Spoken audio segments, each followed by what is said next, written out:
marche, il y a le reflet de son corps, c'est l'ombre. Voilà, maintenant on commence par voler l'ombre. C'est comme ça qu'on fait.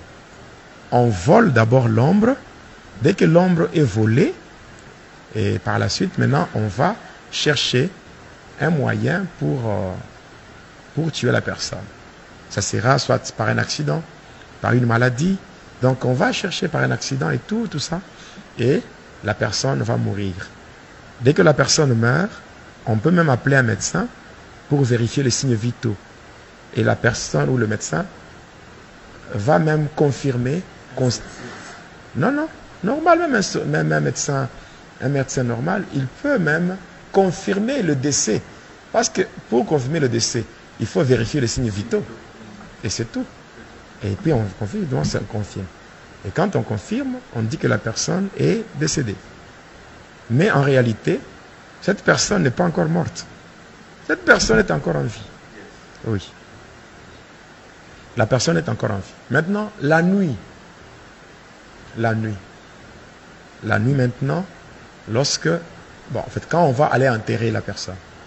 Maintenant, la nuit, tous les sorciers qui étaient dans le complot, ceux qui ont orchestré la mort de la victime, vont se réunir au cimetière.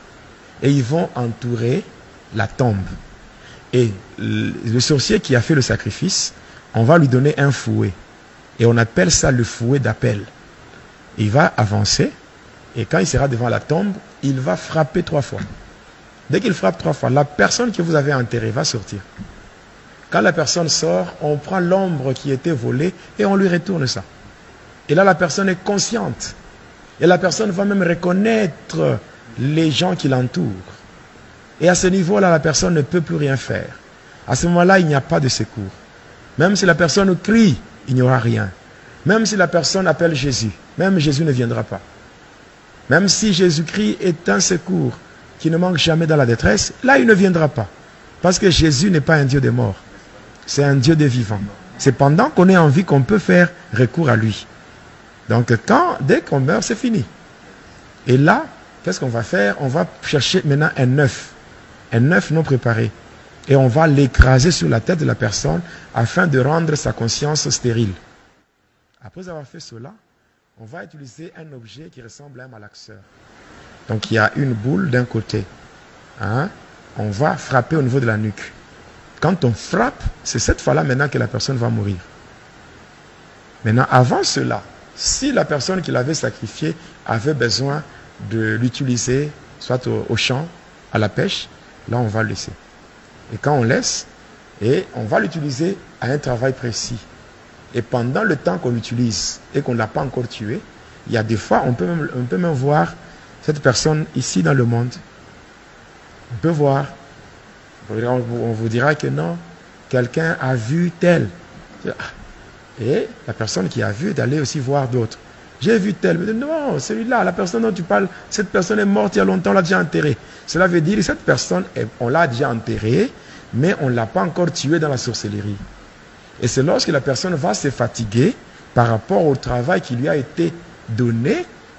Quand la personne se fatigue, c'est là qu'on va encore ramener pour frapper et tuer et manger. Comment?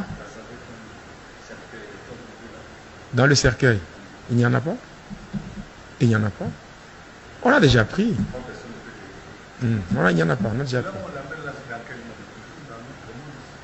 Non, c'est dans une dimension maintenant ésotérique. Ésotérique, c'est-à-dire que c'est comme dans ce monde ici. Vous pouvez être avec un sorcier. Vous êtes là, vous êtes en train de parler avec un sorcier. Il peut utiliser son deuxième corps. Il a un corps normal et le corps astral. Et par rapport à ça, il peut être avec vous, en train de vous ensorceler, vous êtes là. Voilà. C'est pour cela, un enfant de Dieu doit avoir le Saint-Esprit. Il y a des choses que peut-être je ne peux pas voir, mais le Saint-Esprit voit ça.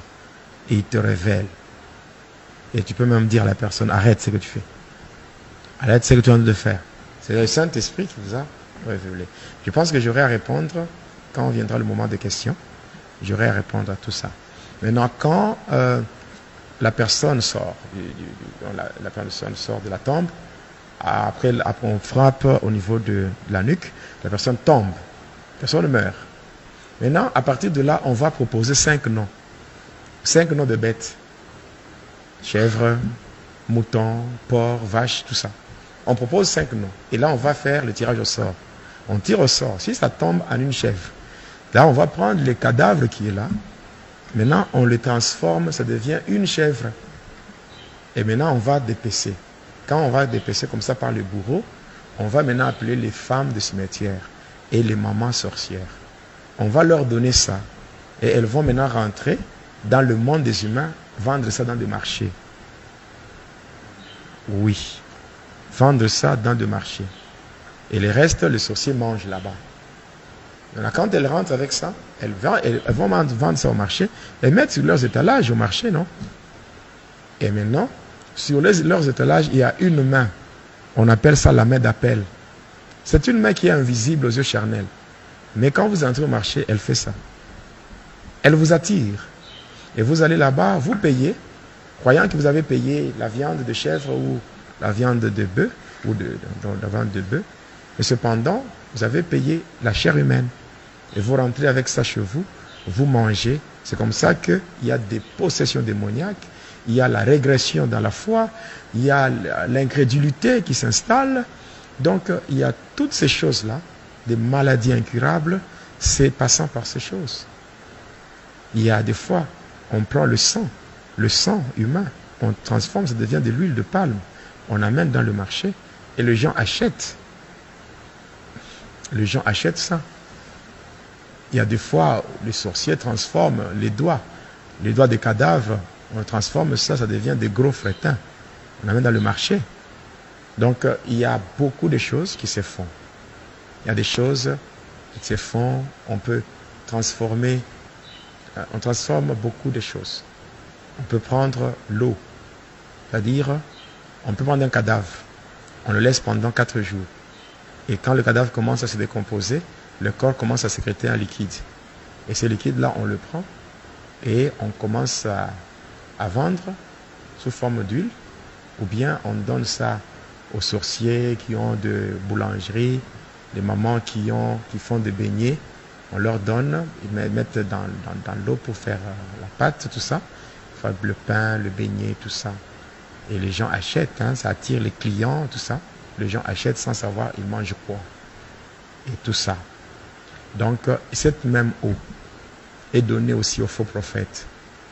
Aux faux prophètes, ils utilisent cette eau-là, où les gens vont dans des églises, ils prennent de l'eau et tout, sans savoir c'est quoi.